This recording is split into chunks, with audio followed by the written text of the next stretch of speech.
You ever stare at your own to-do list like it was written by someone else?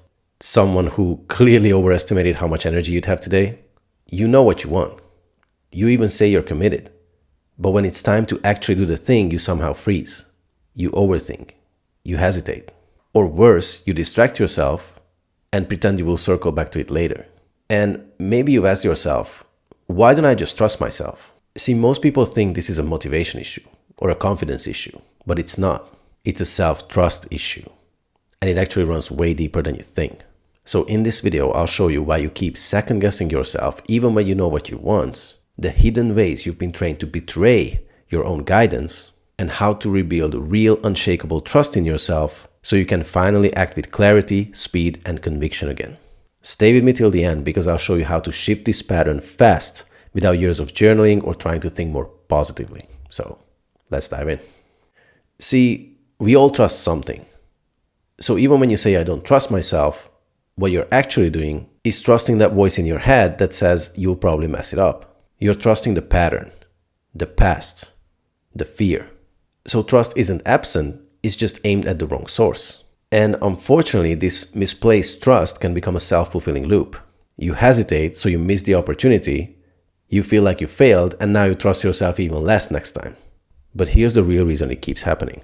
From the time you were little, you were taught not to listen to your own inner voice. See, kids are not stupid, okay? How many times does it happen, for example, that parents have an argument about something, mom runs into the bedroom to isolate herself, and her little child follows her to ask, Mom, what's wrong? Is everything okay? And what does mom say? Of course, everything is perfectly fine. Don't worry, sweetheart, go play. And that moment right there teaches the kid that this voice in their head is not trustworthy. And that's how you learn not to listen to it. Not only that, but you were also told what to think, what's realistic, what's appropriate, what's expected. You were rewarded for fitting in, not for following your internal guidance. So naturally, when your superconscious nudges you today and whispers that quiet but powerful truth like, quit the job, launch the offer, say no to that relationship, you doubt it. You treat your own intuition like a shady salesman. Not sure if I believe you. Let me double check with my fear real quick. This is what I mean when I say you were trained to betray yourself. You've learned to rationalize over resonance because the truth actually resonates with you. You just learn to cover it up with reasons. And you learn to prioritize fear disguised as logic. Now, here's where things get deep and practical at the same time. Because in this work, when you ask your superconscious for guidance, you will often get an aligned next step. Now, it might seem small, it might seem scary, or it might feel like it won't change much. But here's the law. Every time you ignore that nudge, you teach your unconscious that it doesn't matter. You teach it that your desires aren't real, that your guidance isn't trustworthy. And over time, those intuitive hits come through quieter, fuzzier, until you stop hearing them altogether.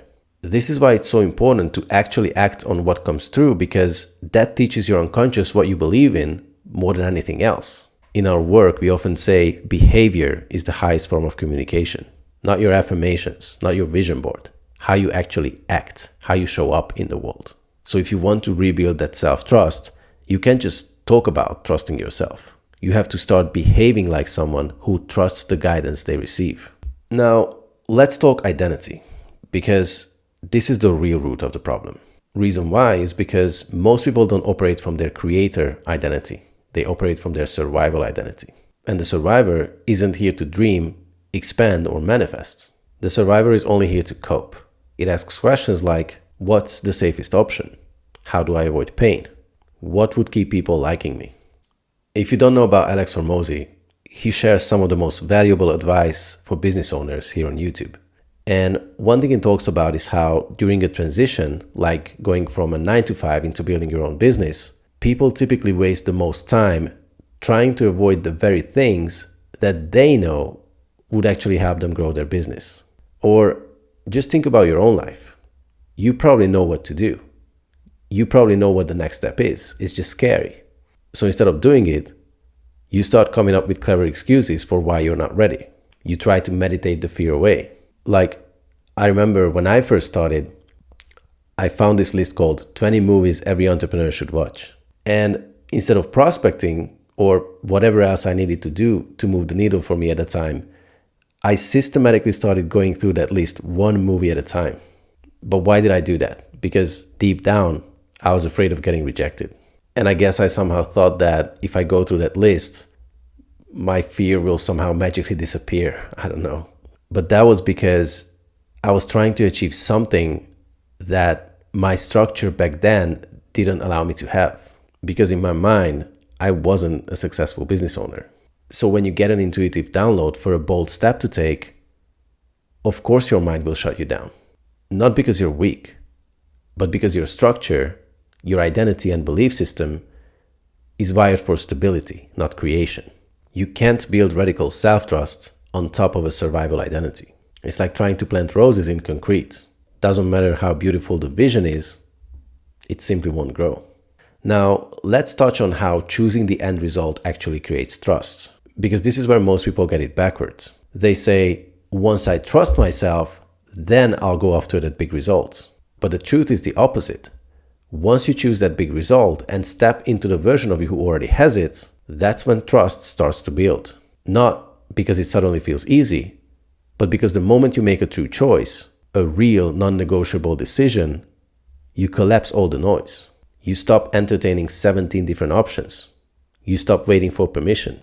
You stop using confusion as a procrastination tool. And yes, stepping into the emotion of your end result can bring up resistance. That's expected. In fact, we want that because now we can see what's blocking you and we can recode it. That's what makes the process work. You don't wait to feel clear. You choose and then clear what comes up, which allows you to take the aligned action, and that's how trust is rebuilt. Not by thinking about it, by behaving as if it's already yours and simply removing anything in the way. And by the way, it's very important that it has to be a true end result. In fact, I'm going to make a video on this subject alone soon to show you how many years of my life I wasted by going after a goal that I didn't truly want, something that created an unconscious conflict in my mind that simply didn't allow my goal to manifest. So click the subscribe button now if you don't want to miss that. But here's a question I ask my clients sometimes. If your dream result showed up today, like if it walked up to your house and knocked on your door, would you actually take it? Let's say your perfect client applied, or the dream partner slid into your DMs, or your business idea exploded overnight. Would you receive it, or would you panic? Would you suddenly feel unready, unworthy, or overwhelmed? Because here's what happens for most people. They don't trust themselves to hold what they want, so they unconsciously reject it before it even arrives. That's why we often say in this work, you don't get what you want. You get what your structure allows you to receive. And if you don't trust yourself to handle the next level, your unconscious will block it every single time. So how do we fix it? Well, not with more mindset hacks, not with forcing confidence, and definitely not with trying to fix yourself because you're not broken. The fastest way I've seen to rebuild self-trust is to learn how to recode the resistance that shows up after you choose. That's the magic moment when you choose a result. Step into the version of you who already has it, feel the resistance, and then shift it using Superconscious Recode. And if you do it right, your unconscious gets the message loud and clear. Oh, we are serious now. It's safe to want this. We actually follow through. And that's when the whole game changes. That's when your internal guidance starts getting louder, more precise, more actionable. Because now you're someone who listens and follows through. So if you're tired of second guessing every decision, if you keep feeling like you're so close but never fully in momentum, if you've been listening to your higher self but not acting on what it says, then here's the truth. It's not that you need more motivation.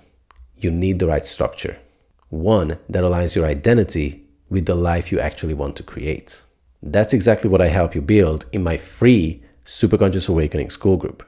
Inside, you will learn how to step into the version of you who already has what you want, get clear superconscious guidance on your next aligned action, recode the resistance that's been secretly sabotaging your momentum, and finally start creating what you want with precision, not willpower. Click the link in my bio or in the description, and I'll show you how. I'll see you in the next one.